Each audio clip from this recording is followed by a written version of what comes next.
and that particular equation will be linear equation in one variable only, variable y. और अगर b 0 है, then that particular equation will be equation in one variable again, only in one variable x. ठीक है. ये definition हमने देखा. अभी ये जो लीनियर इक्वेशंस है, लीनियर इक्वेशन को एक से ज्यादा, मतलब कम से कम दो लीनियर इक्वेशन अगर हमने एक साथ लिए, so then we call them as simultaneous equations. Simultaneous equation का मतलब है कि कम से कम दो लीनियर इक्वेशन को जब हम एक साथ लेते हैं, when we collect them together, then उनको हम बोलते हैं साइमल्टेनियस इक्वेशंस. तो साइमल्टेनियस इक्वेशन में हमेशा आपको कम से कम दो लीनियर इक्वेशन दिए रहेंगे, इतना याद रखो. जैसे यहाँ पे बताया गया simultaneous linear equations. So two linear equations in two variables at the same time, they are called as simultaneous equation. ठीक है. जनरली दो ही इक्वेशंस काफी रहते हैं, हाँ, लीनियर इक्वेशन को सॉल्व करने के लिए. तो इसीलिए हम बोल सकते हैं कि साइमल्टेनियस इक्वेशन में दो लीनियर इक्वेशन काफी है. लेकिन हम दो से ज्यादा भी इक्वेशन ले सकते हैं. ठीक है. We may be able to take more than two, but generally दो से ज्यादा अगर लेंगे तो उनका सॉल्यूशन निकालना थोड़ा इजी नहीं रहता है. Many times we may not get even unique solution. तो इसीलिए साइमल्टेनियस इक्वेशन में ऐसा बोला गया है कि we will have only two linear equations together, एक साथ एट द सेम टाइम. जिज्ञासा पूछ रही है क्या चल रहा है, तो कुछ नहीं. पिछले लेक्चर में इंट्रोडक्शन हुआ और इंट्रोडक्शन में हमने खाली डेफिनेशन लिया, linear equation in two variable का डेफिनेशन. लीनियर मतलब वेरिएबल का डिग्री 1 और दो वेरिएबल है, इसीलिए linear equation in two variable. उसका जनरल फॉर्म हमने देखा, ax plus B Y plus C equal to 0. यहाँ पे A B C real numbers रहते हैं और एक्स वाई वेरिएबल्स. उसके कुछ हमने एग्जांपल्स देखे. साइमल्टेनियस इक्वेशन जो है, इसको हम ऐसा डेफिनेशन लिखेंगे, अगला हेडिंग डालो, simultaneous equation when two linear equations in two variables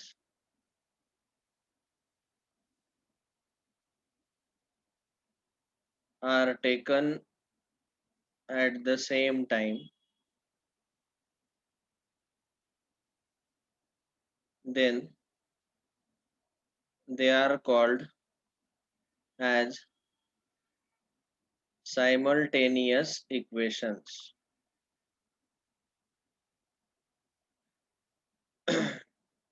और दो linear equation का जरूरत क्यों है?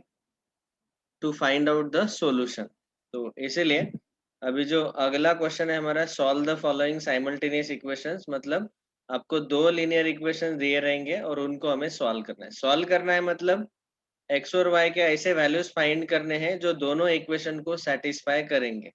आपने ऑलरेडी 9th स्टैंडर्ड में सब्स्टिट्यूशन मेथड और एलिमिनेशन मेथड पढ़ा है. Once let us recap those two methods. तो अभी हमारा अगला हेडिंग है methods to solve linear equations in two variables. इसके टोटल जैसे मैंने बोला कि चार मेथड्स है, उसमें से 9th स्टैंडर्ड में आपने दो पढ़े थे और दो मेथड 10th स्टैंडर्ड में है. लेकिन जो 9th में आपने दो मेथड पढ़े थे वो 10th में भी उसके ऊपर पहला प्रैक्टिस सेट है. Practice set 1.1. ये आपने जो 9th में पढ़ा है उसी के ऊपर डिपेंडेंट है. तो मैं क्या करूँगा, अभी सीधे प्रैक्टिस सेट से तीन टाइप के क्वेश्चन लेता हूँ.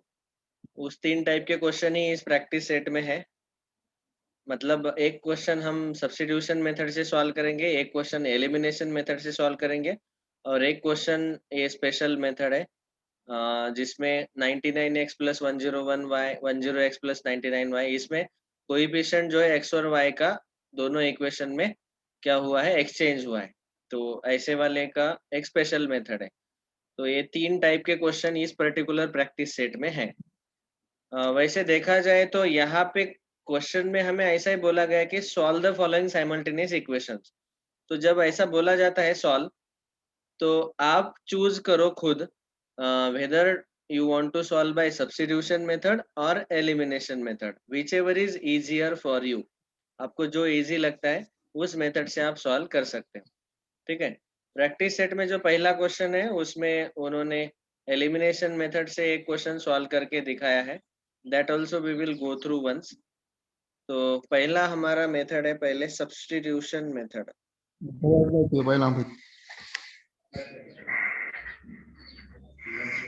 आप लोग नोट्स निकाल रहे हैं ना?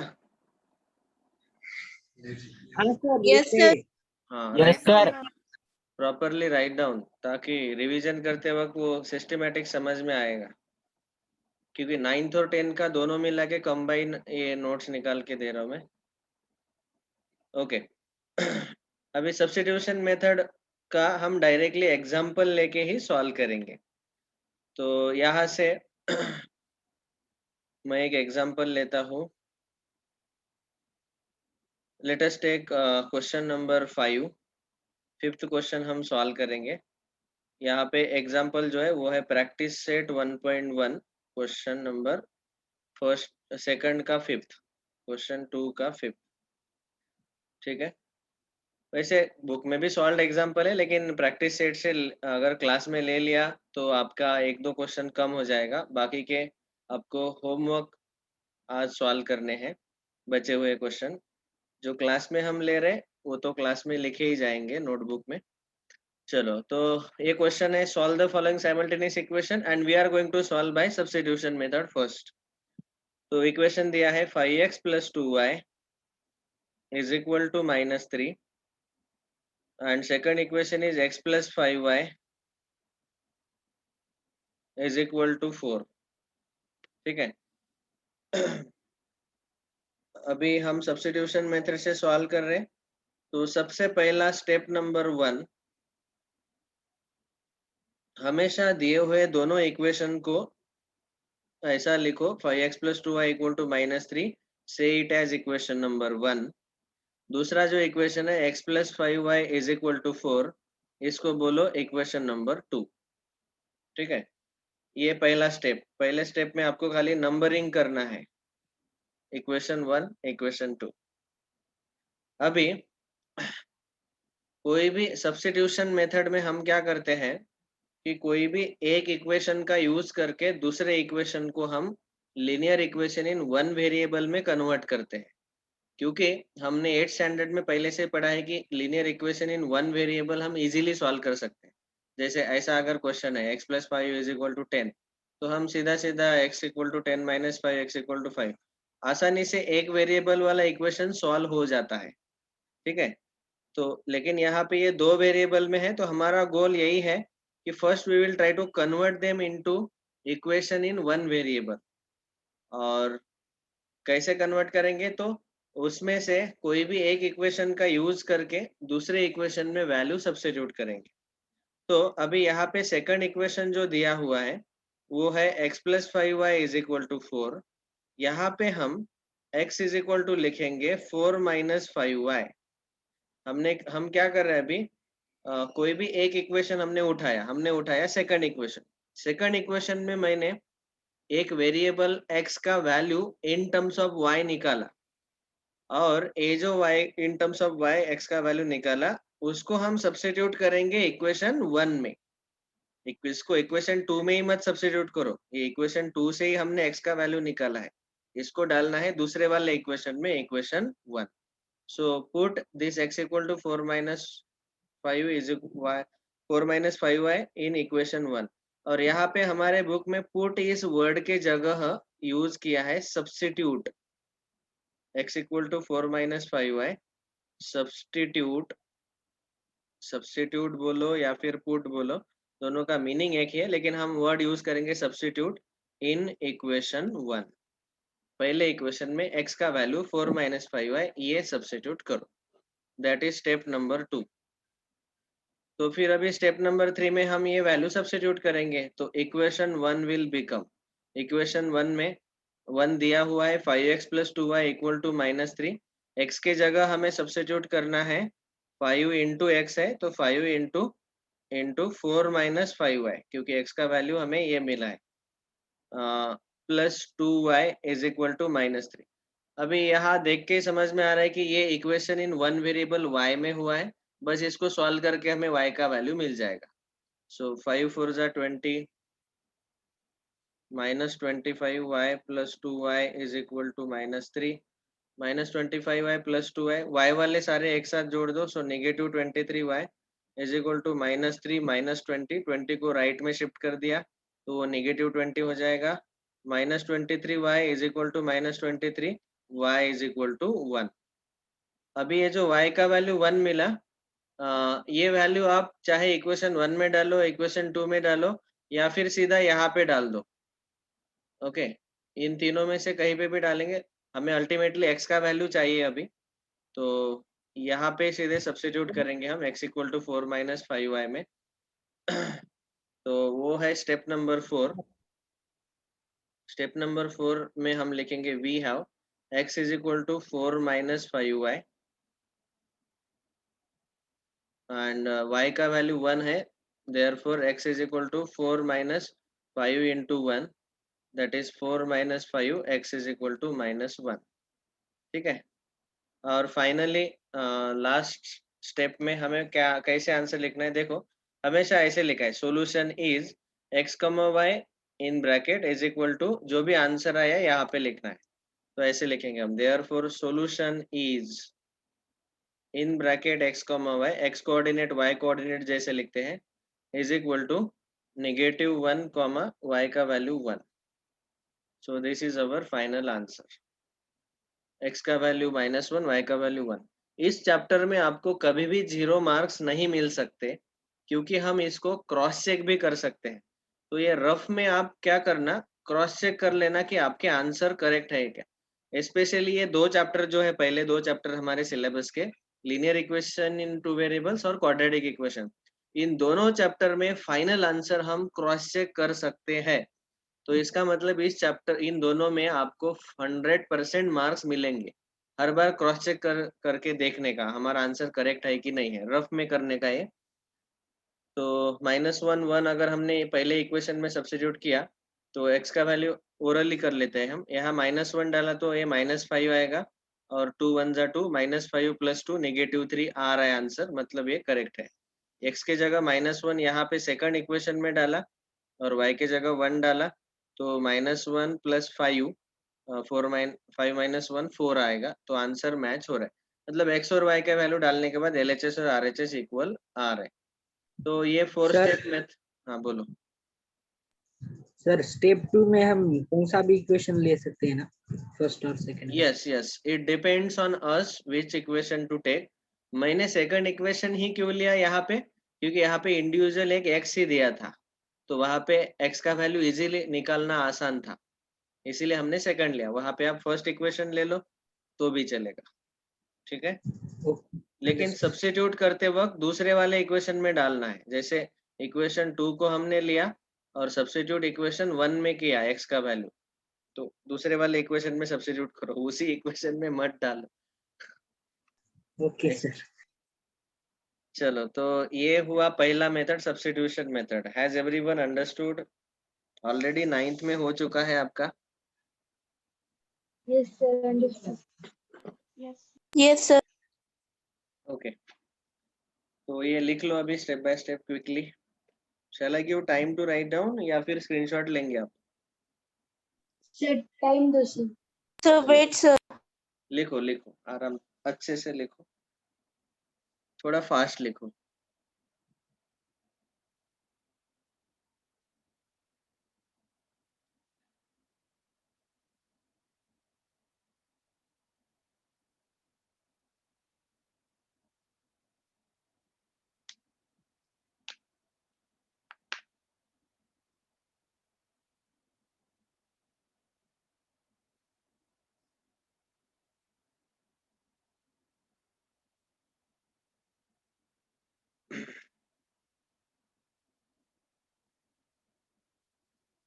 Can you take one more question? इसी मेथड से?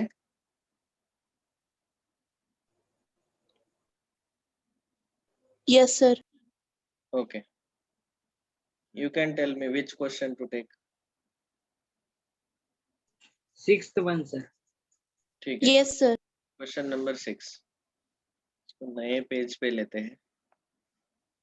Question number 6 from second question. 1/3x plus y is equal to 10/3. 2x plus 1/4y is equal to 11/4. Solution हमारा है पहला स्टेप 1. देखो हमेशा अभी इस पर्टिकुलर पूरे प्रैक्टिस सेट में एक ही ऐसा क्वेश्चन है जिसमें हमें डिनोमिनेटर्स दिए हैं. So whenever the denominators are given, our first goal should be to remove the denominators. और डिनोमिनेटर रिमूव करने के लिए पहले चेक करो कि दोनों इक्वेशन में डिनोमिनेटर्स एक एक इक्वेशन में डिनोमिनेटर्स क्या क्या है. तो पहले इक्वेशन में दोनों डिनोमिनेटर 3 है और दूसरे इक्वेशन में 4 है. तो बस आपको क्या करना है, ये जो पहला इक्वेशन है इसके डिनोमिनेटर हटाने के लिए we will have to multiply by 3 on both side to this first equation. ठीक है. तो हम क्या करेंगे, स्टेप 1 में यहाँ पे ही मतलब मैं सॉल्यूशन यहीं पे स्टार्ट कर देता हूँ. स्टेप 1 में यहाँ से स्टार्ट कर देता हूँ और इसको बोलता हूँ equation number 1, equation number 2. Now I am doing one step, multiply equation 1 by 3. 3 से अगर हम मल्टीप्लाई करेंगे so I am writing directly the answer. यहाँ 3 कैंसिल होगा और बचेगा 1x. 1 नहीं लिखा तो भी चलेगा. प्लस यहाँ y को 3 से मल्टीप्लाई करेंगे तो 3y is equal to right hand side में 10/3 को 3 से मल्टीप्लाई करेंगे तो 3 कैंसिल होगा और यहाँ मिलेगा 10. इसको बोलो इक्वेशन नंबर 3. और इक्वेशन सेकंड जो है मल्टीप्लाइड बाय 4. समझ में आया ना, क्योंकि दोनों डिनोमिनेटर 4 है उसको कैंसिल करने के लिए. सो 4 2 जा 8x प्लस यहाँ 4 कैंसिल होगा और यहाँ 1y बचेगा. 1 लिखने का जरूरत नहीं.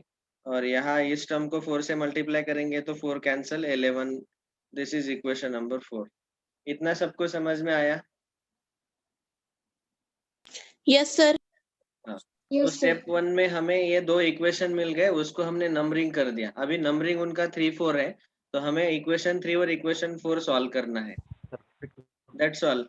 नाउ यूज अवर सब्स्टिट्यूशन मेथड. तो सब्स्टिट्यूशन में हमारा स्टेप 2 क्या रहता है कि कोई भी एक इक्वेशन का यूज करके दूसरे वेरिएबल में उसको सब्स्टिट्यूट करो. तो हम क्या करेंगे अभी समझो, यहाँ पे इक्वेशन नंबर 3 का यूज करेंगे. इक्वेशन 3 में हमें दिया है x plus 3y is equal to 10. यहाँ पे x का वैल्यू आएगा 10 minus 3y. ठीक है. उल्टा भी सॉल्व कर सकते थे.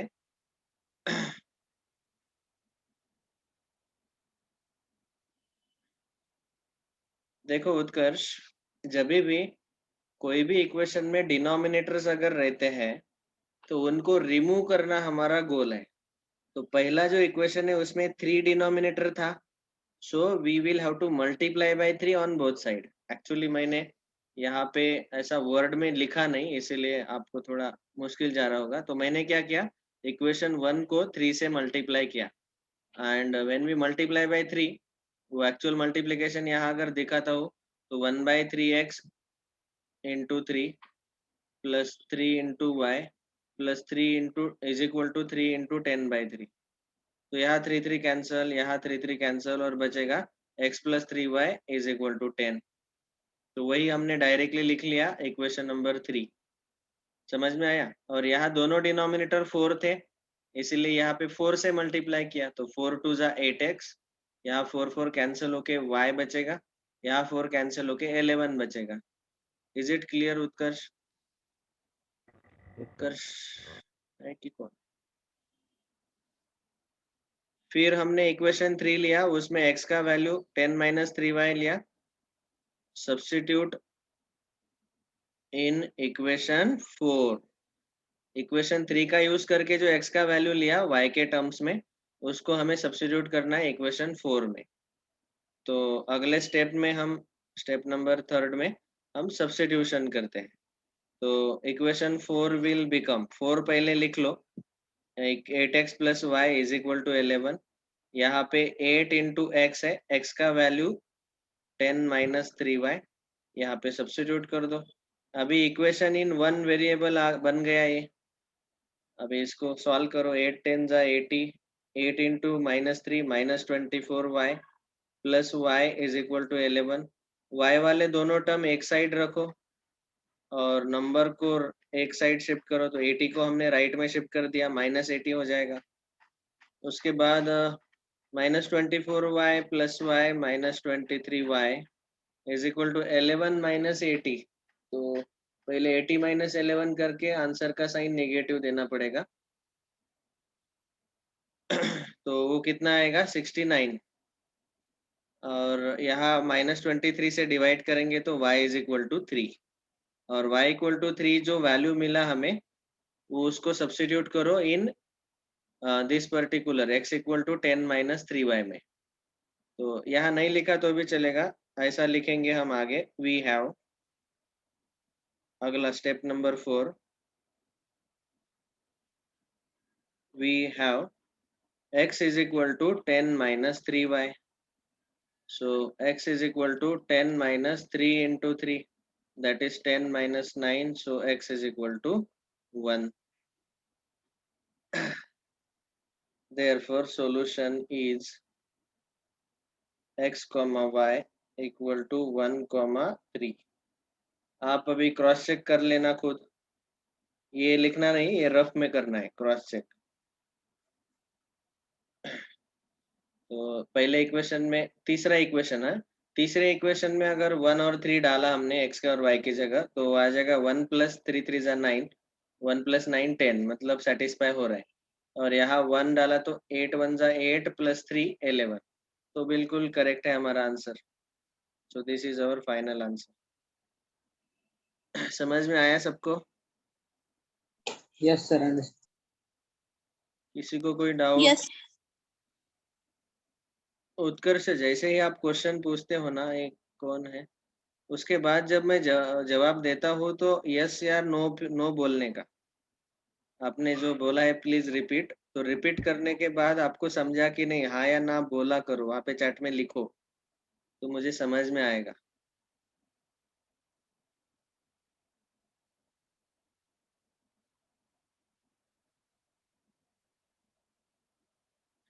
चलो लिख लो.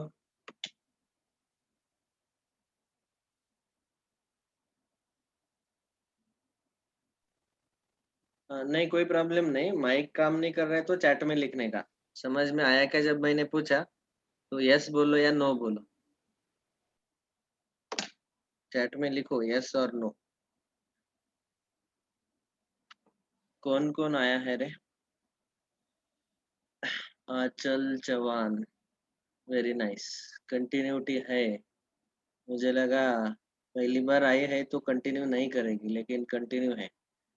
आदित्य टेकाड़े, आकांक्षा कोल्ले, युवराज, अंजलि, चंद्रशेखर, जिगीशा, ये नए स्टूडेंट आए हैं. कोमल रिमकर. कोमल बेटा, आप कहाँ से हो? कौन सा स्कूल का नाम क्या है आपका? ऑडियो ऑन करके बोलो. Indira Gandhi girls high school, Joda Bazaar. Okay, welcome welcome. Joda Bazaar. Thank you. Welcome to मेडाइटी फाउंडेशन. परीक्षित, परीक्षित को हम परीक्षित महाराज बोलेंगे क्योंकि वो राजा थे बहुत बड़े. परीक्षित कळते की नाही रे तुला? कळते सर. हाँ. सत्यम तिडके, समृद्धी, ऋतुजा शिंदे, राजनंदिनी, शुभम दळवे. शुभम दळवे कळत आहे का शिकवलेलं? Yes sir. मी जनरली इंग्लिश आणि हिंदी वापरतो, कारण मी पुणे आणि मुंबईला शिकवलेलं आहे. त्याच्यामुळे तुम्हाला जर हिंदी कळत नसेल तर मराठीत पण शिकवू शकतो. But I want to keep the standard Hindi and English. हाँ बोलो. सर आपने वहाँ नीचे स्टेप 3 में -24y plus Y it is equals to 11 minus 18 लिखा है, तो सर वहाँ पर माइनस ऊपर इधर -23y क्यों लिखा है सर? -24y क्यों नहीं लिखा? हाँ, इनका कैलकुलेशन क्या बेटा, ये y के दो टर्म्स है ना, एक है -24y और एक +1y. सर इनका कैलकुलेशन क्या आएगा, -24y प्लस y, ये जो है तो -24 प्लस 1 है ये, तो -24 प्लस 1, इन दोनों में से y कॉमन लिया और -24 प्लस 1 का आंसर -23 आता है और y एज इट इज. समझ में आया? इन दोनों को हम बोलते हैं लाइक टर्म्स. ऐसे समझ में आया. ये दोनों लाइक टर्म्स है, तो उनका हमने एडिशन लिया.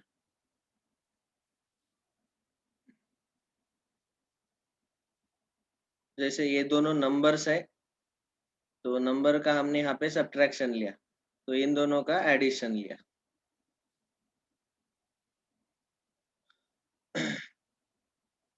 Okay, shall we proceed? हो गया लिख के सबका? Yes, sir. Yes, sir. Yes, sir. Okay, चलो. तो this was first method, substitution method. Substitution method में याद रखना है कि हमारा मेन गोल है कि इस इक्वेशन को एक वेरिएबल में कन्वर्ट करना है.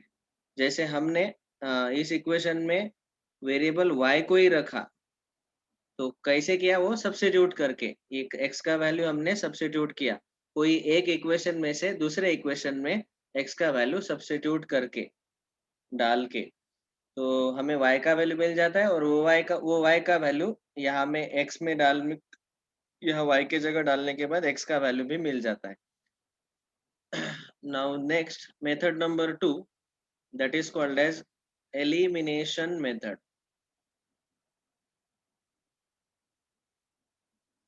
एलिमिनेशन मेथड बहुत आसान मेथड है. This you have already learned in your 9th standard. अभी इसमें से हमने 2 क्वेश्चन ले लिए. Now let us take one more question. तो हम ये 3rd क्वेश्चन ले लेते हैं. थोड़ा डिफिकल्ट कौन सा है, 4th ले लेते हैं. 4th वाला question. 5m minus 3n is equal to 19 and m minus 6n is equal to -7. देखो याद रखना है कि जब भी आपने सब्स्टिट्यूशन मेथड में भी जो स्टेप 1 लिया था, उसमें भी x और y के दोनों टर्म लेफ्ट में रखे थे और नंबर को राइट में रखा था. यहाँ पे भी ऐसे ही करना है. तो सॉल्यूशन में मैं डायरेक्टली सॉल्यूशन यहाँ से ही स्टार्ट कर रहा हूँ. स्टेप 1 जो रहेगा उसमें यही करना है कि हमेशा वेरिएबल वाले दोनों टर्म लेफ्ट में रखो, इक्वल टू के लेफ्ट में, और नंबर को राइट में रखना है. तो इसको बोलेंगे हम इक्वेशन नंबर 1, इसको नंबर दिया इक्वेशन नंबर 2. ठीक है. अच्छा, हमारे बुक में सॉल्व करते हो उन्होंने रोमन नंबर यूज किए हैं. हाँ, ऐसे इक्वेशन 1, इक्वेशन 2. मुझे वो रोमन नंबर का थोड़ा क्या बोलते हैं, I feel frustrated while writing Roman number, इसलिए मैं डायरेक्ट नंबर यूज कर रहा हूँ. वैसे भी किया ऐसे भी किया तो मार्क्स कट नहीं होते, फुल मार्क्स मिलेंगे. ठीक है. स्टेप 1 में हमने इक्वेशन को नंबर्स दिए, इक्वेशन 1, इक्वेशन 2. अभी एलिमिनेशन मेथड का मेन गोल भी यही रहता है कि एक वेरिएबल को डिलीट कर दो. एलिमिनेट करना मतलब डिलीट करना, रिमूव करना, और दूसरे वेरिएबल का वैल्यू निकालो और वो वैल्यू किसी भी इक्वेशन में डाल के दूसरा वेरिएबल कैलकुलेट करो. तो यहाँ पे हमें पहले मेंटली फिक्स करना रहता है कि कौन सा वेरिएबल हम एलिमिनेट करेंगे, कौन से वेरिएबल को हम डिलीट करेंगे. तो यहाँ पे हम फिक्स करते हैं कि हम वेरिएबल m को डिलीट करेंगे. अभी वेरिएबल m को डिलीट करने के लिए हमें ऐसा देखना है कि इक्वेशन 1 में m का कोएफिशिएंट कितना है. तो कल ही मैंने डिस्कस किया था, आपको याद है कि जैसे ये इक्वेशन दिया है, तो इक्वेशन में x का कोएफिशिएंट कितना है 2, y का कोएफिशिएंट 3 और कांस्टेंट टर्म क्या है -10। तो इस इक्वेशन में ax plus by plus c equal to 0 में a को हम बोलते हैं कोएफिशिएंट ऑफ x, b को हम बोलते हैं coefficient of y and c is the constant term. तो वैसे यहाँ पे m का कोएफिशिएंट है 5 और दूसरे इक्वेशन में m का कोएफिशिएंट यहाँ कुछ नहीं दिखाई दे रहा है, मतलब 1 है। तो बस हमारा गोल एकदम सिंपल हो गया। अभी स्टेप 2 में हमें क्या करना है, सीधे सीधे we will have to reverse way multiply the equations. तो हम ऐसा लिखेंगे इक्वेशन 1 मल्टीप्लाई बाय, अभी इक्वेशन 2 में m का कोएफिशिएंट 1 था और इक्वेशन 1 में m का कोएफिशिएंट 5 है। तो हमें मल्टीप्लाई करना है इक्वेशन 1 को 1 से और इक्वेशन 2 को मल्टीप्लाई करना है 5 से। तो मैंने क्या किया, जो कोएफिशिएंट इक्वेशन 1 में है m का, उससे इक्वेशन 2 को मल्टीप्लाई कर रहे हैं हम, 5 से मल्टीप्लाई कर रहे हैं कोएफिशिएंट, और यहाँ कोएफिशिएंट 1 है तो 1 से हम इक्वेशन 1 को मल्टीप्लाई करेंगे ताकि m का कोएफिशिएंट दोनों में सेम हो जाए न्यूमेरिकली। साइन अलग रह सकता है लेकिन न्यूमेरिकली उसका कोएफिशिएंट हमें सेम करना है। So our goal in step 2 is कि किसी भी एक वेरिएबल को चूज करो जिसको डिलीट करना है और उसका दोनों इक्वेशन में कोएफिशिएंट सेम करना है। और वो सेम करने के लिए हमें क्या करना पड़ेगा, इसके कोएफिशिएंट से इसको मल्टीप्लाई करो, इसके कोएफिशिएंट से इसको मल्टीप्लाई करो, बस ऐसे करना है। ये समझ में आया क्या सबको? तो अभी 1 से Yes, sir. मल्टीप्लाई करेंगे इक्वेशन 1 को, 1 से मल्टीप्लाई करेंगे तो इक्वेशन में कोई चेंज नहीं होता, वो एज इट इज रहेगा। और 2 से मल्टीप्लाई करें इक्वेशन 2 को, 5 से मल्टीप्लाई करेंगे तो यहाँ आ जाएगा 5 1 जा 5m, 5 into 6 -30n and 5 into -7। हर एक टर्म को 5 से मल्टीप्लाई करना है।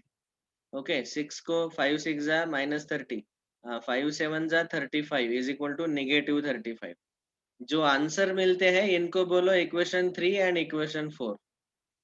ठीक है, ये हुआ स्टेप नंबर 2। अगला स्टेप नंबर 3।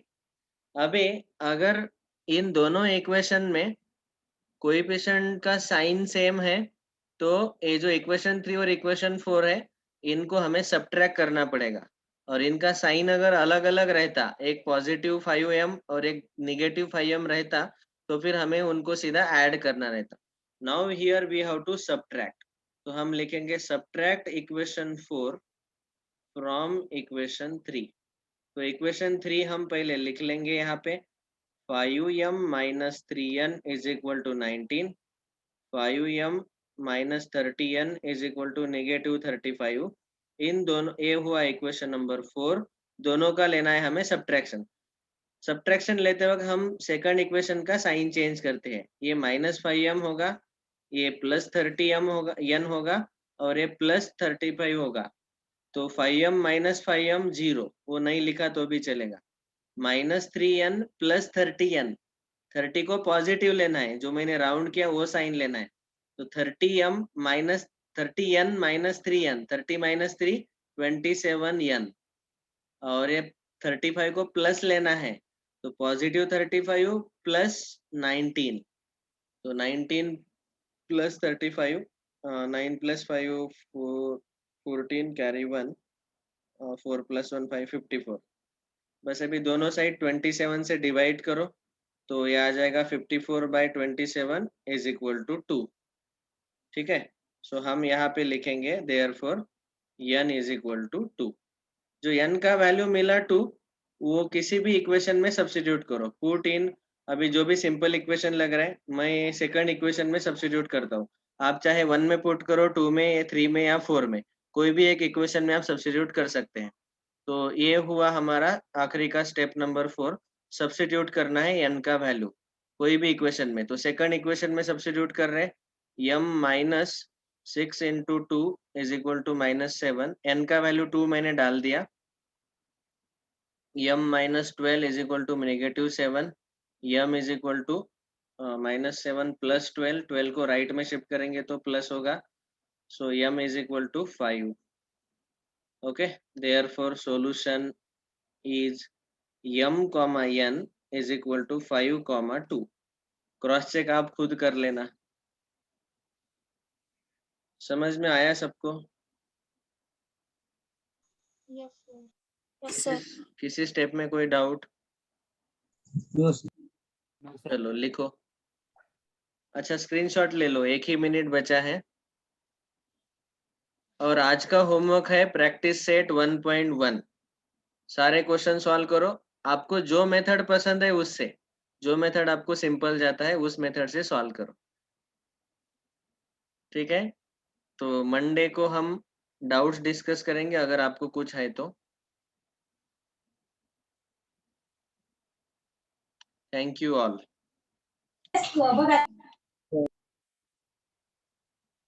चलो बाय, थैंक यू। स्क्रीनशॉट ले लो।